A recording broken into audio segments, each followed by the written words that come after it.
बचपन काल में हमारे साथ एक घटना घटी थी। हमारी स्थिति तो ठीक नहीं थी। हमारे पड़ोस के अंकल जी ने टीवी खरीदी। हम बच्चे ही थे, टूटा फूटा मकान था। उसी में माताजी, हम, पिताजी, हमसे छोटी बहन और भाई रहते थे। बिल्कुल सत्य घटना बता रहे हैं अपनी जिंदगी की।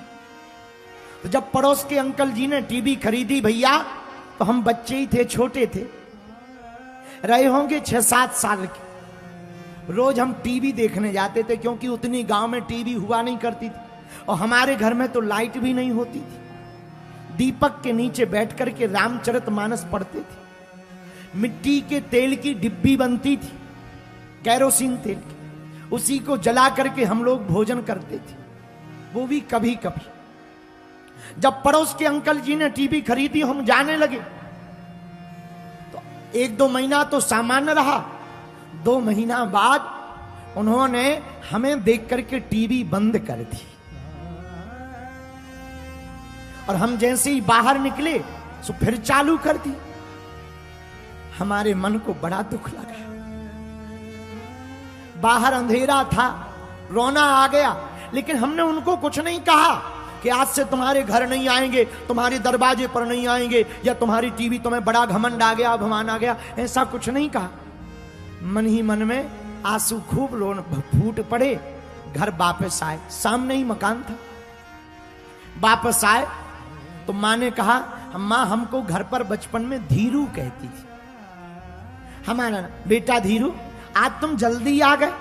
हमने कहा हाँ माँ, आज कार्यक्रम ठीक नहीं आ रहा था, सीरियल ठीक नहीं आ रहा। माँ को लगा होगी कोई बात। हमारा जो पुराना मकान अभी भी है, उसी मकान के पीछे एक नाला है। हमें इतना रोना आया, हम व्यासपीठ पर सत्य बता रहे हैं कि हम नाले के किनारे बैठ गए और खूब रोए। घर पर रोते तो मां पूछ लेती, रोते रहे, लेकिन हमने वही किनारे पर बैठे बैठे प्रण लिया कि अब आज के बाद धीरेन्द्र कृष्ण शास्त्री जी, हम टीवी तब देखेंगे जब अपने पिताजी की टीवी खरीद लेंगे। वापस आए, सो गए। बात आई गई हो गई, लेकिन हमने संकल्प ले लिया। किसी के भी घर में जाते थे, गांव के ब्राह्मण थे, तो कर्म कांड करने जाते थे, पूजा करने, सत्यनारायण की कथा करने, किसी का गृह प्रवेश करवाने, कभी अनुष्ठान करने घर घर जाते थे। बच्चे ही थे। तो जब गांव वाले बुलाते थे, तो जिस मकान के कमरे में टीवी लगी हो, हम उसमें बैठा नहीं करते थे, क्योंकि हमारा प्रण था। उस समय में नई नई वॉल्वो बस चली थी, हम उस पर बैठते नहीं थे, यात्रा कैंसिल कर देते थे। क्यों? क्योंकि हमारा प्रण था कि टीवी देखेंगे तो अपने ही पिताजी की देखेंगे। और भैया सत्य बता रहे, 1.5 साल लगा हमें, लेकिन 1-1, 5-5, 10-10 रुपया जोड़कर हमने 3800 रुपया जोड़े और 3800 रुपये जोड़कर सेकेंड हैंड मैक्स कंपनी की एक ब्लैक एंड व्हाइट टीवी खरीदी। घर लाए, मकान में रखने की जगह नहीं, सो दरवाजे पर रखी। एक टेबल खरीदी, टेबल पर टीवी रखी, उसके ऊपर रिसीवर रखा, 1 किलो लड्डू ले, टीवी चलाई और बढ़िया नीचे आसन बिछाकर टीवी देखने लगे। तो भगवान की बड़ी कृपा, उस वक्त हमारे पास सिद्धि भी नहीं थी भैया। जो अंकल जी ने हमें भगाया था, उनकी टीवी फूक गई। उनकी टीवी फूक गई, सो वो अपने पास आए और हमको नाराज होके बोले, क्यों इतना बर्बाद कर दिया 3800 रुपया? है शर्म नहीं आती है? ये कहीं लग जाता, मकान में लग जाता, कपड़े ले लेते, अच्छा रहता। हमने धीरे से कहा, अंकल जी थैंक यू। उन्हें समझ में नहीं आया कि थैंक यू क्यों बोल रहे। हमने एक लड्डू छुपा के रखा था उनके लिए, हमने लड्डू दिया। बोले ये क्या है? हमका प्रसाद है टीवी की खुशी का। उन्होंने कहा कि आखिर मामला क्या? हमने नहीं बताया कि आपने उस दिन भगा दिया था इसलिए नहीं। जब वो हमारे बगल में बैठ गए और टीवी देखने लगे, और रिसीवर था, फ्री चैनल आते थे, तो उस पर आध्यात्मिक चैनल भी आते थे। उसी दिन बैठे बैठे हमने दूसरा संकल्प लिया, धीरेन्द्र जी अब तब तक शांत नहीं बैठेंगे जब तक अंकल जी को हम टीवी पर नहीं दिख जाएंगे।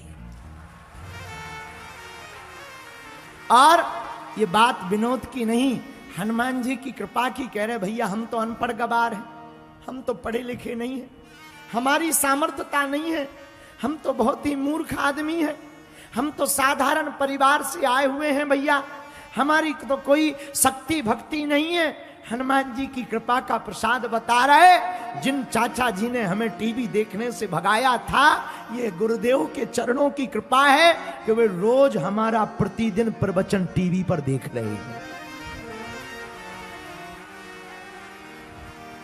हम हाथ जोड़कर इस घटना को इसलिए नहीं बता रहे कि हम आपको अपनी आप बीती बताना चाह रहे, नहीं, कुरुक्षेत्र के पागलो, तुम हमारे परिवार के सदस्य हो, और जितने भी युवान बच्चे, पढ़ने वाले बच्चे, पढ़ने वाली बेटियां बहनें विराजमान है, तुम इतनी मेहनत करो कि किसी कोने में तुम्हारे माँ बाप खड़े हो जावे तो लोग कहें ये फलाने बेटे का बाप खड़ा हुआ।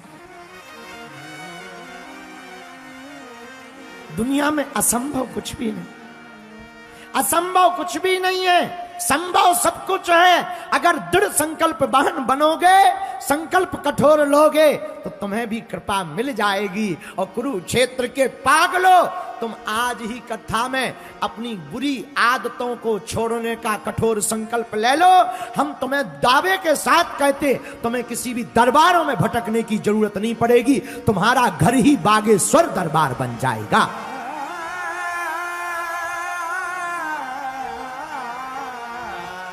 तुम्हारी हनुमान जी की भक्ति, मेरे पागलो, तुम्हें फिर किसी धीरेन्द्र कृष्ण शास्त्री के पास पहुंचने की, जाने की आवश्यकता नहीं पड़ेगी। तुम स्वयं और तुम्हारे घर में स्वयं बागेश्वर बालाजी और सन्यासी बाबा हो जाएंगे।